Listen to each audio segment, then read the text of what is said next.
Bom dia a todos. Uma alegria estar com vocês nessa manhã.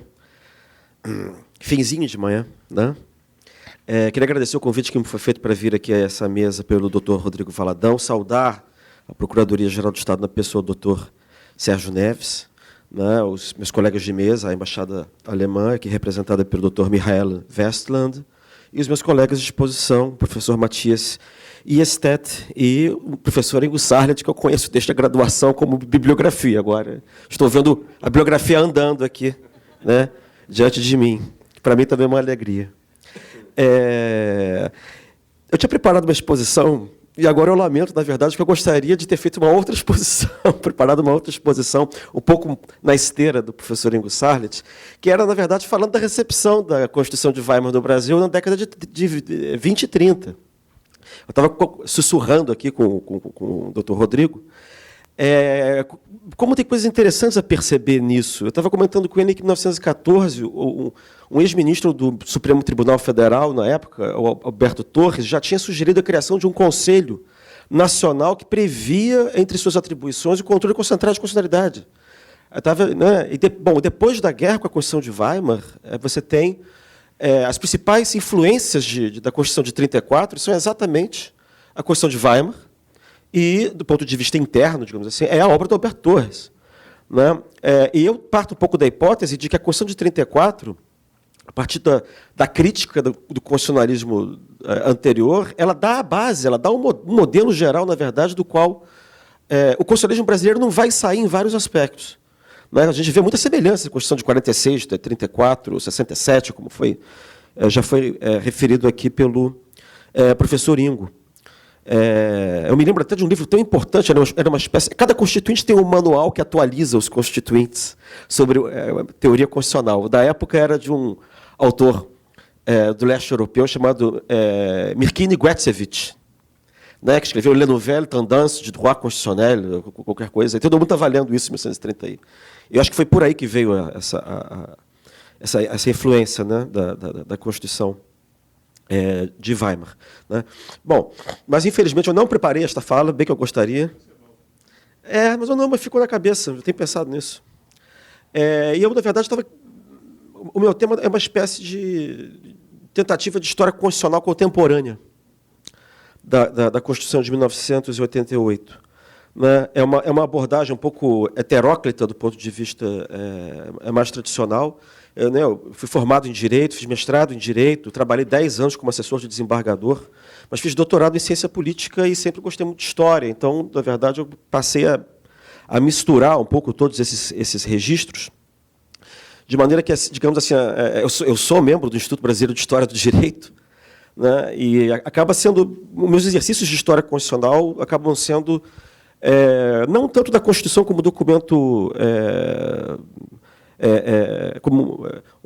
mudanças no texto constitucional, mas é uma tentativa de entender, na verdade, a Constituição juntamente com o processo político empírico, né? Digamos assim, a partir da análise dos modelos de governabilidade que tornaram possível a estabilização da ordem constitucional. E modelos de governabilidade que dependem da relação entre os poderes políticos. Né? Talvez, embora heteróclita, essa seja uma abordagem que pode ser útil em tempos de crise como os atuais, né, em que, digamos assim, as rotinas entre os poderes parecem subvertidas e, digamos, a política, digamos assim, parece perturbar ou ameaçar os valores constitucionais e do Estado de Direito por ela representado. Né? Indo às origens da Constituição de 88, ela emerge, né, como é sabido, digamos assim, da distensão do regime militar. Né? O regime militar teve uma ambivalência muito grande. Né? Os próceres do regime justificavam a partir da necessidade de continuar a perseguir o ideário das reformas e do desenvolvimentismo, mas limitando a democracia aos limites da segurança nacional. Quer dizer, era um regime que não podia ou desejava assumir-se abertamente como autoritário. Por isso, manteve um legislativo, ainda que emasculado, autorizou a existência de um partido de oposição, ainda que limitado, elaborou uma Constituição nova e buscou sempre argumentos jurídicos para os seus atos de força. E as contradições dessa natureza híbrida do regime foram aproveitadas pela oposição democrática a partir das eleições de 74. Né? O próprio sucesso do modelo autocrático do desenvolvimento tornou visível o descompasso entre as limitadas instituições que o regime havia criado e os anseios de uma sociedade civil de crescente complexidade. E percebendo a gradual perda de legitimidade e a impossibilidade de sustentar na longa duração as restrições impostas à liberdade, o regime admitiu a necessidade de uma gradual abertura política. E aí começou, na verdade, uma disputa de como é que você ia institucionalizar um Estado de direito, digamos assim, no começo da década de 70. Parece paradoxal, mas também, quando começaram as denúncias sobre as violações de direitos fundamentais, de direitos humanos, naquela época, os próprios juristas que apoiavam o regime começaram a, digamos assim, a discutir a necessidade de se criar, digamos assim, uma democracia brasileira a partir de uma Constituição democrática adaptada ao Brasil. Né?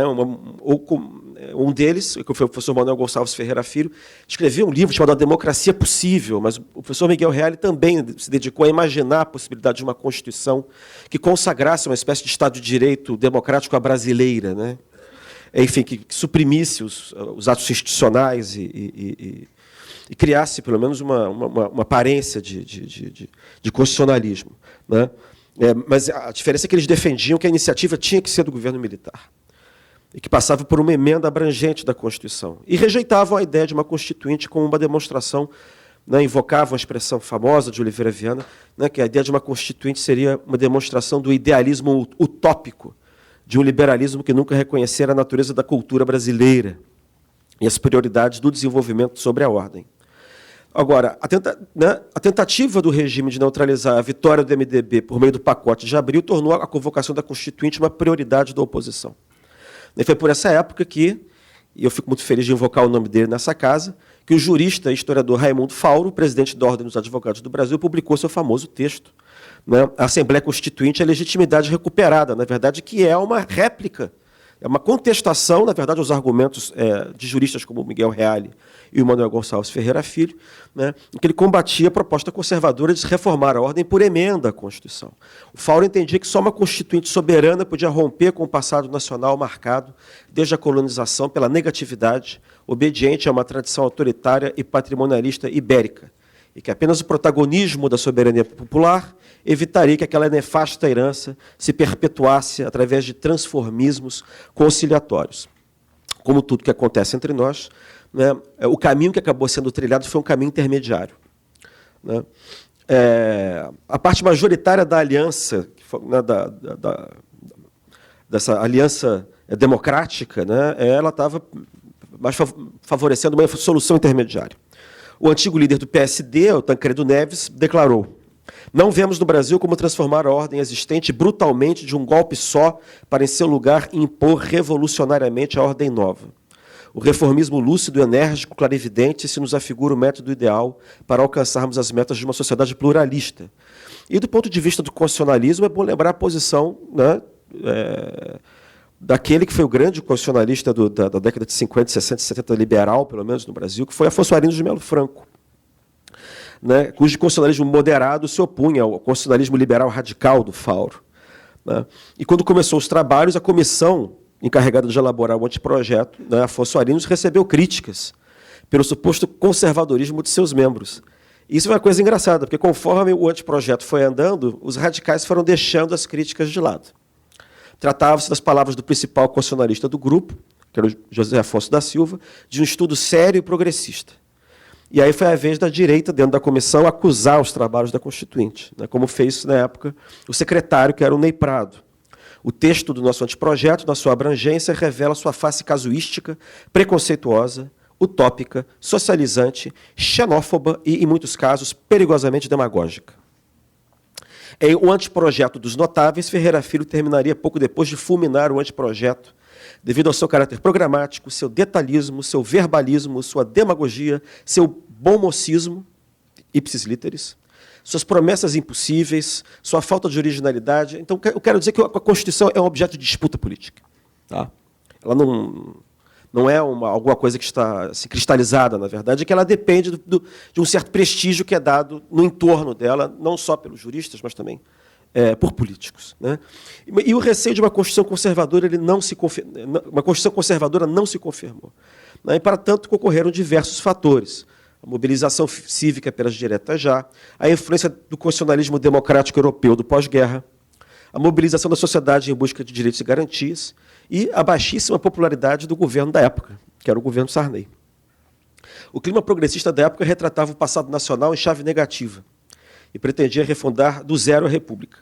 O texto final acabou semelhante, em linhas gerais, ao do anteprojeto da Comissão Afonso Arinos, de que José Afonso da Silva havia sido o principal colaborador. A adoção do figurino programático da Constituição dirigente, né, também já foi falado aqui pelo professor Ingo, né, da influência da Constituição portuguesa na época, marcado por um perfil analítico, assegurava o rompimento com os padrões da ordem anterior. Constitucionalizavam-se não só as principais questões do jogo político, mas como as próprias políticas públicas que deviam ser adotadas pelos governos a elas submetidos. E a dimensão progressista da Constituição foi reconhecida pelos próprios conservadores, que se sentiram derrotados.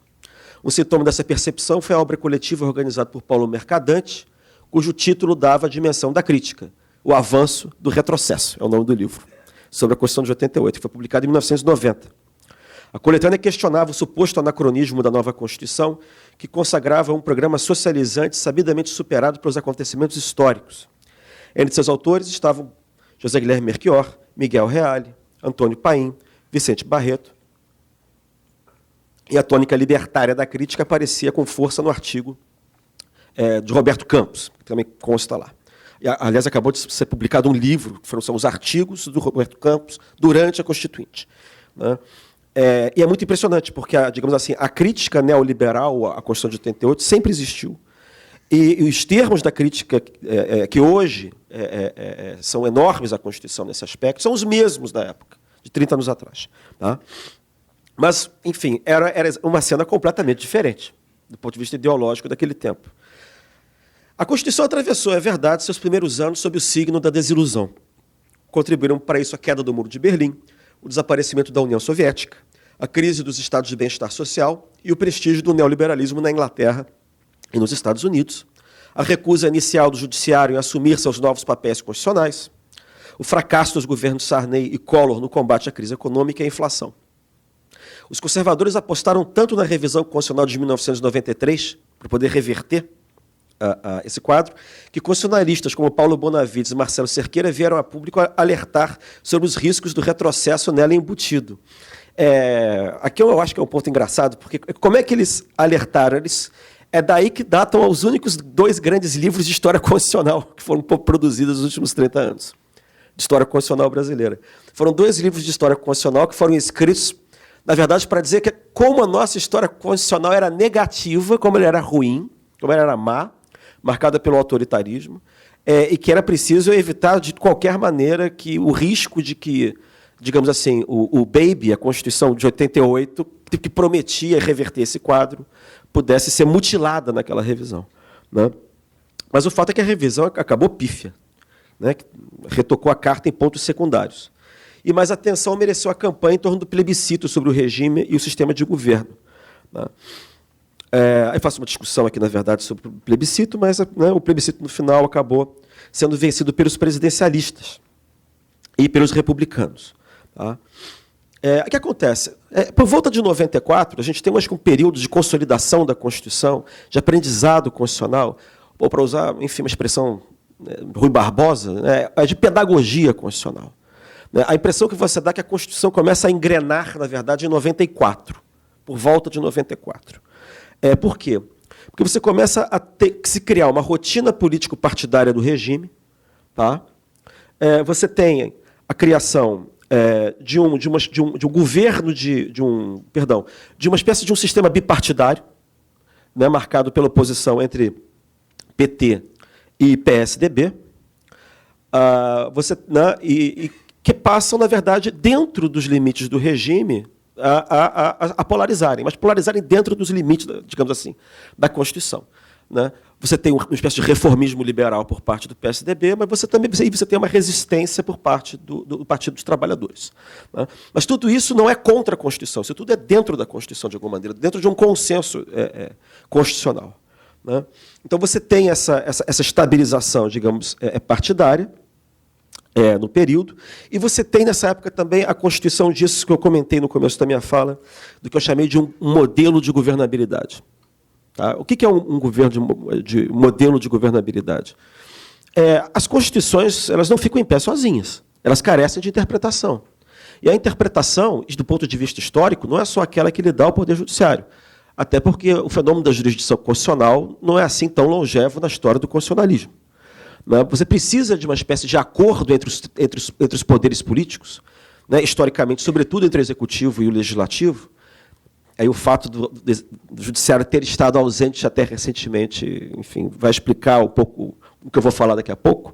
Você precisa de uma espécie de um acordo geral sobre como os poderes têm que funcionar dentro daquela Constituição, e que é uma espécie de um acordo mais amplo, que não é um acordo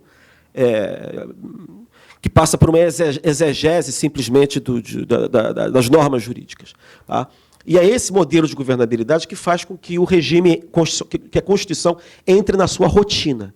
Eu estou me referindo a uma espécie de infraestrutura política da Constituição. A gente pode imaginar, por exemplo, que o Império teve o seu modelo de governabilidade plasmado. Quando é que o Império entra na rotina? No segundo reinado, com um modelo criado pelos conservadores, que eu chamo de um modelo do regresso, do modelo regressista de governabilidade, que vai dar uns 30 anos aí de estabilidade ao regime. Na República Velha, a mesma coisa. O regime de governabilidade da República Velha é a política dos governadores, depois complementada pela política do café com leite. Mas eles dão uma certa interpretação da Constituição. É claro que existe uma interpretação de que a Constituição de 1891 não vingou, mas isso faz parte da narrativa liberal. Você tinha a Constituição de 1891, só que ela era interpretada de maneira conservadora. Ela era interpretada de outra maneira. Mas você teve um modelo de governabilidade subjacente à Constituição, que foi responsável por um regime que durou 40 anos. E durou estável pelo menos uns 25 a 30. Tá? Então, qual é o meu argumento aqui? É que aquilo que a gente chama, ou lê na imprensa, como presidencialismo de coalizão, foi o modelo de governabilidade da República de 88. Tá? Ou seja, você conseguir uma espécie de o Executivo consegue a governabilidade por parte do Legislativo e avançar a sua agenda de governo a partir da repartição de ministérios e cargos na administração federal. Tá? Então, a partir de 94, mais ou menos, você começa a ter essa rotina. E, ao longo desse período, marcado pela estabilização e pelo avanço da agenda social, o debate constitucional foi dominado pela discussão em torno de como os poderes deveriam se relacionar e pelos desafios para a consolidação de uma cultura democrática. Tá? E aqui foi interessante, porque, como eu também estou na ciência política, você teve uma espécie de uma interpretação que deu sustentabilidade ou legitimidade à Constituição no campo da ciência política, e você teve também algo semelhante no campo do direito. Né? No campo da ciência política, você teve o predomínio do que a gente chama de um neo-institucionalismo. Né?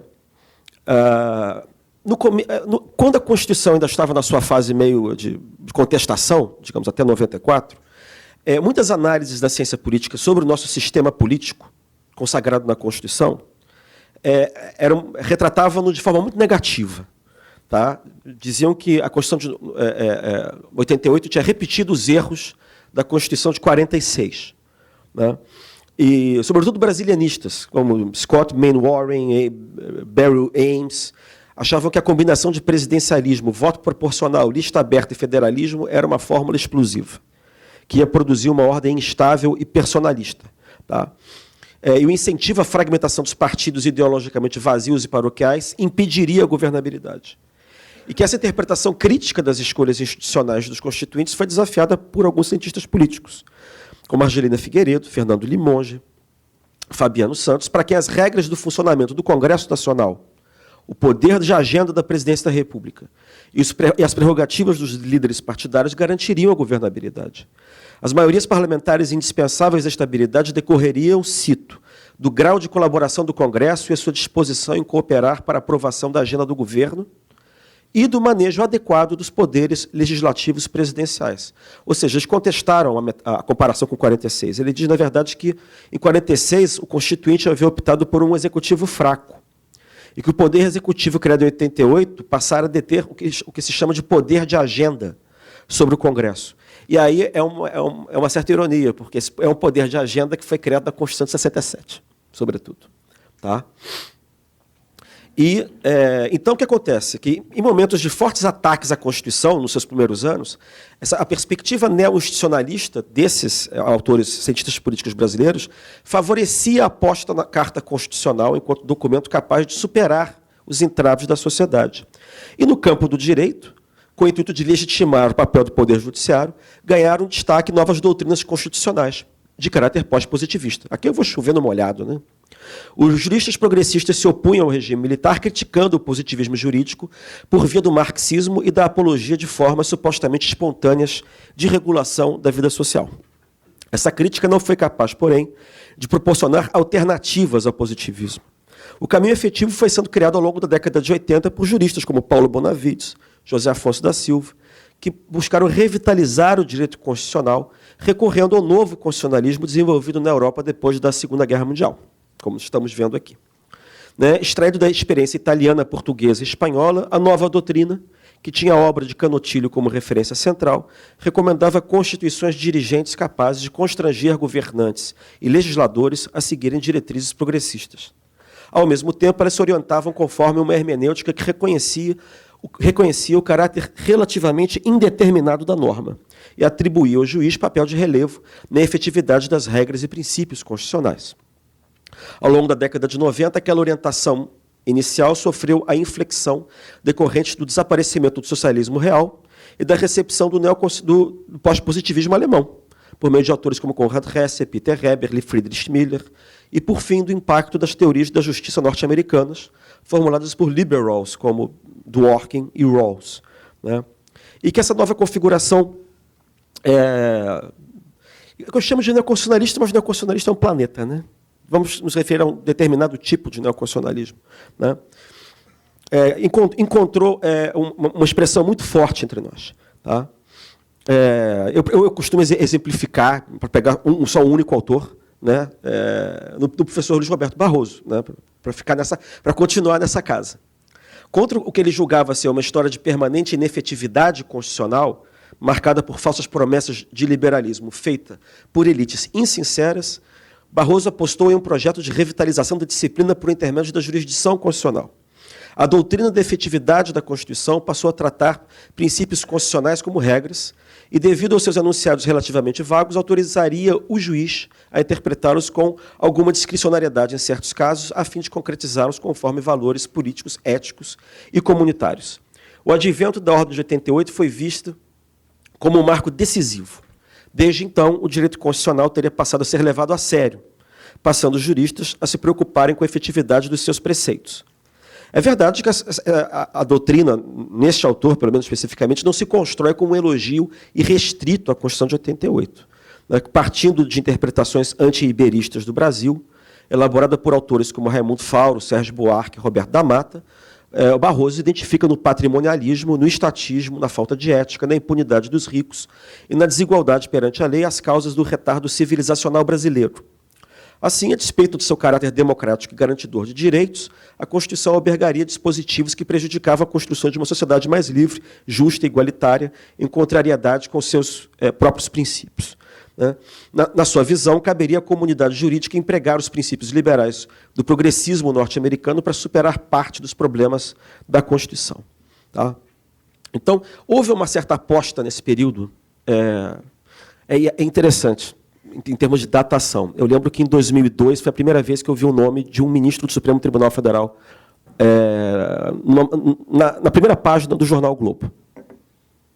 Então, foi em 2002. E de lá para cá, hoje em dia, todo mundo conhece o nome dos 11. E aí é engraçado que faz uns 3 anos eu mostrei uma segunda capa do Globo em que todas as manchetes tinham a ver com o Poder Judiciário. Todas, sem exceção.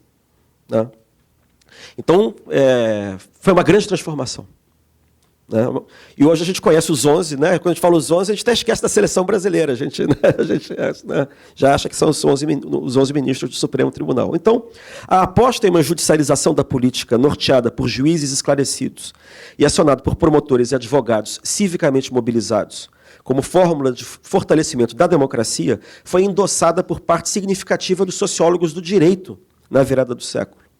né, baseado em uma soberania a ser apreendida em termos complexos, Luiz Werneck Viana sustentava que a democracia contemporânea não estava mais encerrada nos estreitos limites eleitorais, e que a Constituição de 88 apostara em um desenho institucional revolucionário na parte concernente aos órgãos essenciais da justiça.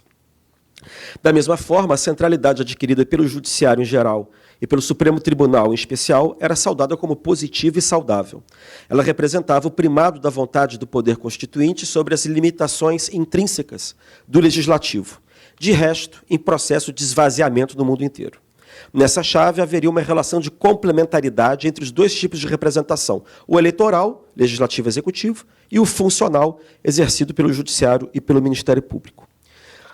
Para concluir essa parte, o argumento é que a convivência entre uma ciência política neo-institucionalista, que enaltecia os benefícios do presidencialismo de coalizão, e uma ciência jurídica pós-positivista, entusiasta da judicialização e, eventualmente, do ativismo na busca pela efetividade dos direitos humanos, permitiu, durante 15 anos, uma relativa harmonia entre os três poderes.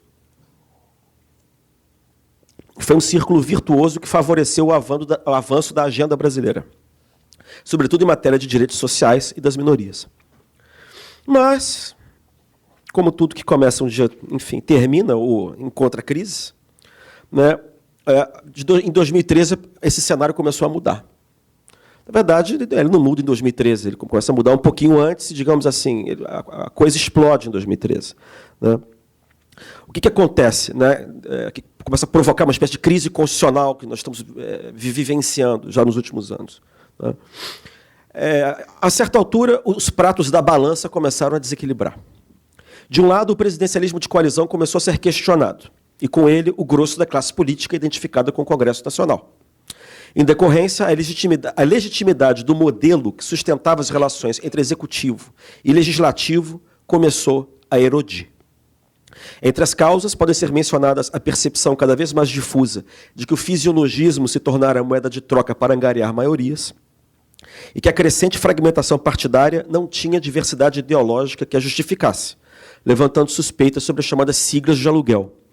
As maiorias legislativas dependeriam do emprego dos recursos governamentais, financiando a eleição de aliados através da triangulação de empreiteiras contratadas por licitações fraudulentas.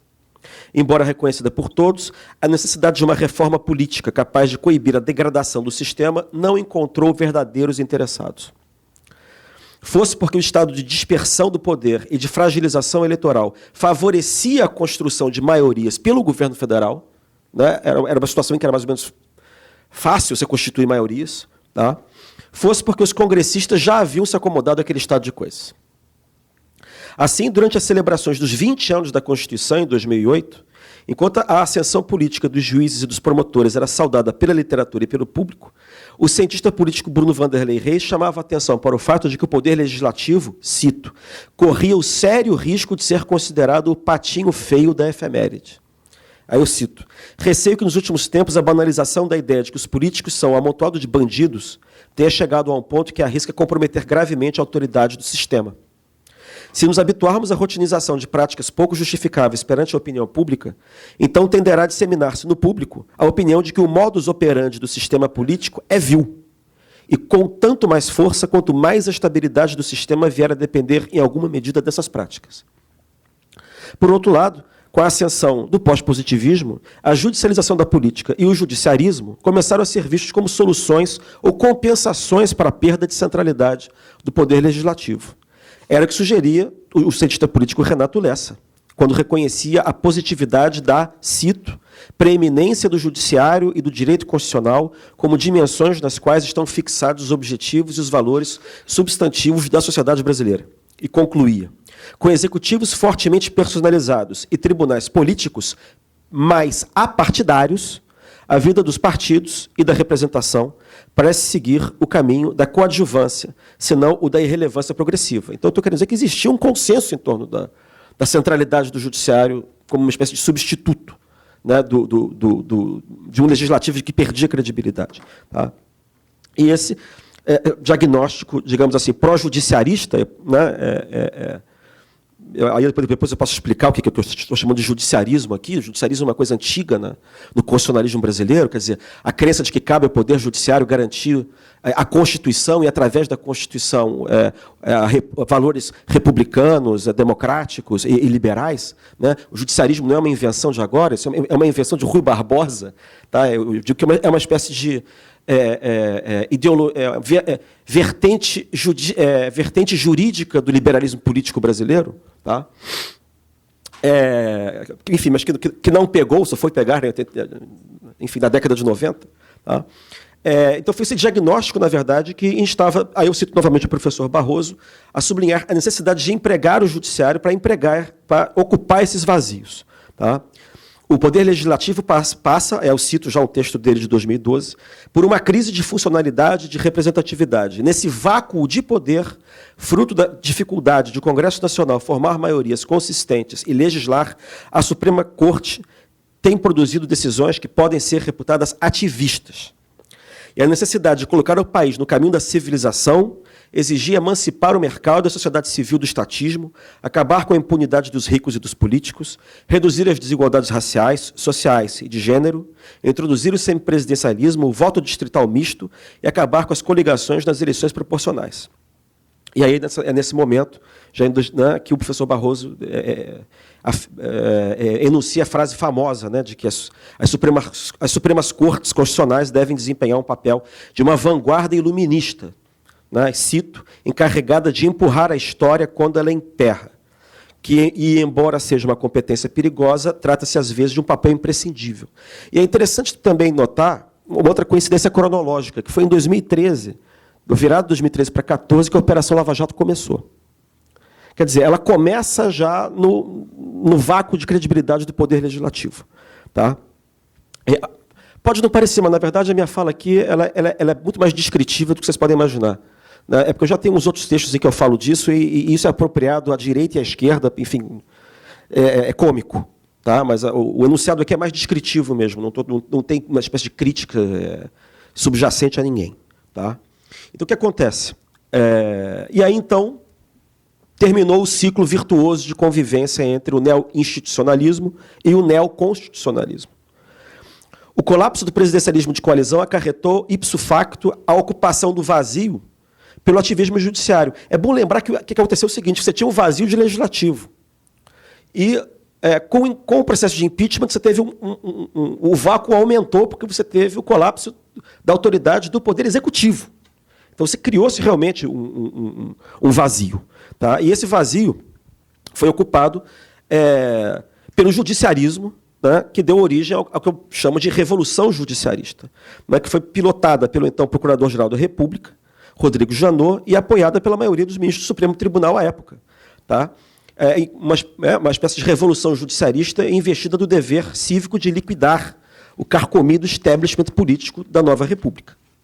É verdade que a virada, né, pós-positivista foi um movimento mais geral, bem como a ascensão do judiciário como corporação encarregada de garantir os direitos humanos e a democracia liberal, que na Alemanha e nos Estados Unidos teria adquirido caráter exemplar. Esquece-se, porém, às vezes, de que na Alemanha os juízes constitucionais não passam de 16. São 16? Né? E que nos Estados Unidos, embora todos os juízes tenham diversamente competência para exercer a jurisdição constitucional, a Constituição é bastante enxuta. Ela envolve pouco mais de 40 comandos. Né? Professor, são 7 artigos. Tá, mas você começa a contar os comandos, são os 40 e tantos. Né? Os comandos efetivos. No Brasil, a vigência de uma Constituição detalhista, de dezenas de princípios constitucionais e milhares de comandos, cuja concretização foi atribuída a 16 mil juízes, num vácuo do poder legislativo e executivo, né, criou uma situação verdadeiramente revolucionária. Cada qual se viu potencialmente investido do poder político implícito para, conforme o próprio entendimento, promover a purificação do regime. Por outro lado, o conservadorismo, eu já nem sei se é conservadorismo ou se é reacionarismo. Tá? E quando eu falo reacionarismo aqui, também não é xingamento, é reacionarismo no sentido técnico. Né? O conservadorismo quer manter, o reacionarismo quer retornar a um ponto, né, do passado. Tá? Ressurgiu com força depois de quase 30 anos de marginalização forçada pelo consenso progressista forjado ao fim do regime militar. A hegemonia da esquerda, com a crescente força de orientações socialistas nacionalistas, de corte estatista e marcadas por políticas redistributivas e de gênero, seguidas por uma profunda crise econômica, criou as condições daquela ressurgência. E a nova direita se revela adaptada ao contexto de uma sociedade de massas, apresentando-se erudita para os eruditos e desabusada para a massa, alcançando um público que as gerações anteriores de conservadores jamais sonharam alcançar. Toda ação tem uma reação e toda revolução tem uma contra-revolução. Na medida em que o judiciário foi empregado para derrubar Dilma Rousseff, tentar derrubar Michel Temer, o judiciário aqui é no sentido amplo, tá? Judiciário público. Né? Todo mundo aqui lê jornal, não preciso dizer nada, e também não vai crítica nenhuma, necessariamente a coisa nenhuma. Tá? Começaram a surgir à direita e à esquerda críticas ao ativismo judiciário. A perseguição da classe política pelo judiciarismo deu origem a uma reação antijudiciarista. Está havendo uma reação antijudiciarista, quer dizer, que procura, na verdade, fazer a crítica do papel do Supremo Tribunal Federal, em especial, a apologia da autocontenção, e é isso que eu estou chamando aqui de antijudiciarismo. E, para mim, é uma coisa espantosa, porque antes disso tudo começar, estudando a história constitucional da Primeira República, eu já tinha identificado a postura antijudiciarista dos conservadores que defendiam o establishment. É porque a gente não conhece. Mas você tem uma série de juristas da época, Epitácio Pessoa, Félix Belo Freire, João Luiz Alves, né, que ninguém mais sabe quem foram, Epitácio Pessoa só por causa da rua, ou porque foi presidente, mas eles têm obras jurídicas imensas e são antijudiciaristas, dizendo que a judicialização da política vai levar à politização da justiça. Isso é uma expressão velha. Isso está na década de 10. Tá? Data do governo Hermes da Fonseca. Tá? Eu nunca imaginei que isso pudesse voltar, mas está voltando. A bancada evangélica, né? Senado e Câmara passaram a desrespeitar decisões do Supremo relativas a seus membros acusados de corrupção, sob a alegação de serem inconstitucionais. A bancada evangélica passou a intimidar o Supremo com projetos destinados a submeter a referendo do Congresso suas decisões relativas a costumes, como o aborto ou o casamento gay, ou que confiram às igrejas legitimidade processual de questionar judicialmente suas decisões. Aqui também tem um paralelo com a Primeira República. Porque os conservadores da Primeira República, diante de um certo judiciarismo do Supremo durante o governo Hermes da Fonseca, né, o Senado propôs uma lei que submeteria o controle de constitucionalidade à chancela do Senado. Né? Então, o que acontece? E no próprio o Supremo Tribunal Federal acabou esfacelado do ponto de vista das posições. Digamos assim, estimulado pelo presidente da época, o Michel Temer, parte dos ministros passaram a recorrer, enfim, a contestar, digamos assim, o andamento disso que eu estou chamando de revolução judiciarista. E a esquerda, né, também atingida por esse processo, também passaram a se alinhar nessa mesma crítica a essa orientação que havia prevalecido na Corte nos anos anteriores. Tá? Então, houve efetivamente uma reação que foi articulada pelo sistema político. Tá? Ou seja, tentar preencher de novo esse vazio. Tá? E me parece que o momento em que esse vazio foi preenchido e começa a crítica, quer dizer, a ressaca da Revolução Judiciarista, ela se fortalece a partir das eleições do ano passado. Tá? Então, o que eu estou querendo dizer? Então, você passa a ter ataques que vêm tanto da direita quanto da esquerda. Né? E, submetida a um estresse inédito, a Constituição voltou a ter a sua legitimidade questionada. Né? Economistas liberais voltaram a afirmar que a Constituição não seria compatível com os modernos padrões econômicos. Tá? Houve um editorial do Estado de São Paulo, na sugestiva data de 31 de março de 2017, que dizia que a Constituição já tinha cumprido as suas funções, que era preciso ter uma outra Constituição. Houve um manifesto à nação publicado por colegas, né, juristas, Modesto Carvalhosa, Flávio Birrenbach, José Carlos Dias, proclamando a necessidade de uma nova Constituição. Né? Isso não ficou no âmbito do mundo jurídico, se extrapolou, isso foi para o mundo das ciências sociais. Né? O sociólogo político Simon Schwarzman, que é um sujeito muito importante, passou a dizer também que estava na hora de mudar de Constituição. Tá? E agora, depois das eleições de 2018, enfim, eu acho que a gente está num momento um pouco menos preocupante. O que eu passei agora, eu vou abandonar o texto, né? Mas, bom, a gente tem agora uma espécie de uma possibilidade de uma interpretação antijudiciarista da Constituição, que não existiu, né, durante a história da nova República, né? Basta ler entrevistas dadas pelo jurista que representa, eu acho que melhor encarna essa vertente conservadora ressurgida do constitucionalismo brasileiro, que é o professor Evis Gandra Martins, né, que diz que a Constituição tem que sofrer uma lipoaspirações, que a Suprema Corte tem invadido as competências do Poder Legislativo e do Poder Executivo, tá? E, de alguma maneira, isso chegou no Supremo Tribunal Federal, pelo menos da pessoa do seu presidente, né? O presidente do Supremo Tribunal Federal, no final do ano passado, disse que é hora do judiciário se recolher, tá? E que é preciso que a política volte a liderar o processo de desenvolvimento do país e as perspectivas de ação. A dúvida que eu tinha quando eu escrevi esse texto, que foi há alguns meses atrás, era o seguinte: eu tinha a percepção de que o regime tinha acabado, né? A nova república tinha acabado, de certa maneira, e a gente estava entrando num regime novo que ainda não, a gente não sabe mais direito qual é, né? Mas que na história brasileira isso sempre aconteceu com ruptura constitucional. Mas que essa talvez fosse a primeira vez em que provavelmente haveria talvez uma mudança de regime sem ruptura constitucional, sem mudança constitucional. Tá? Mas não mudar o texto da Constituição não significa que você não pode mudar seu conteúdo, né, dentro de certos limites, ou a forma de interpretá-la.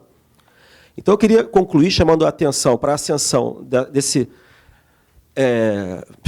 não sei nem como dizer, essa novidade, que na verdade é uma coisa velha, que está voltando, quer dizer, uma interpretação, a possibilidade de emergência de uma interpretação conservadora da Constituição, tá? E que, eventualmente, pode encontrar lugar, cadeiras...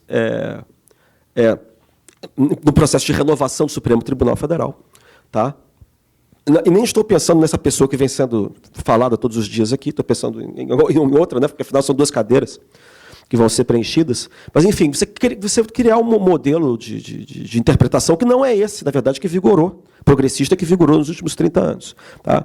E a necessidade de pensar, de maneira mais ampla, o lugar político do Supremo Tribunal como guardião da Constituição, nos novos tempos. Né? Me parece que, de alguma maneira, na conjuntura atual, tem 2 alvos, na verdade, que foram escolhidos de combate pelo governo atual, que um é o Supremo Tribunal Federal e o outro são as universidades. Né? E de que maneira seria possível a gente conseguir pensar o lugar político do Supremo Tribunal Federal de 88 e eventualmente, lhe dar contornos em que ele ficaria mais blindado em relação ao processo de judicialização da política. Né? Judicialização da política, o que eu estou querendo dizer aqui? A judicialização da política é um processo natural da Constituição de 88, ela não é, em si, ela não é um problema. O problema é quando digamos, os conflitos políticos que decorrem dos processos contra determinados líderes partidários transformam o processo judicial em razões de conflito político de ordem nacional, de ordem geral. Tá? E de que maneira talvez fosse possível tentar blindar o Supremo Tribunal, como tribunal constitucional, desse processo de judicialização da política. Tá? E eu acho que era o caso de se pensar, sobretudo porque...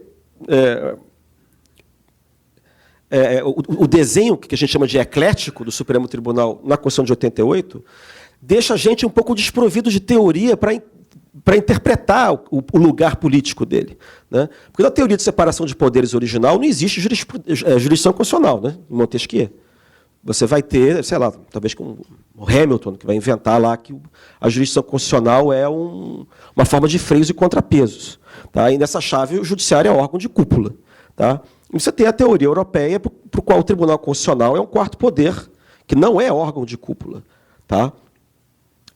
E que aqui, na verdade, eu estava conversando com o professor Ingo antes desse seminário, o Constituinte meio que jogou o Tribunal Constitucional Europeu dentro do Supremo Tribunal Federal. Né? Bom, vou terminar, que já falei muito. Vou deixar só essa mensagem que eu acho que é preciso imaginar alguma maneira que blinde o Supremo Tribunal Federal nesses tempos tão complicados. E que a discussão não pode ser uma discussão travada somente em torno das personalidades dos ministros. Tá? Assim, o Supremo Tribunal precisa deixar de estar no centro da discussão político-partidária do Brasil. Tá? Ele precisa deixar de estar lá. para o próprio bem da Constituição e dos valores por ela consagrados. Tá? Muito obrigado.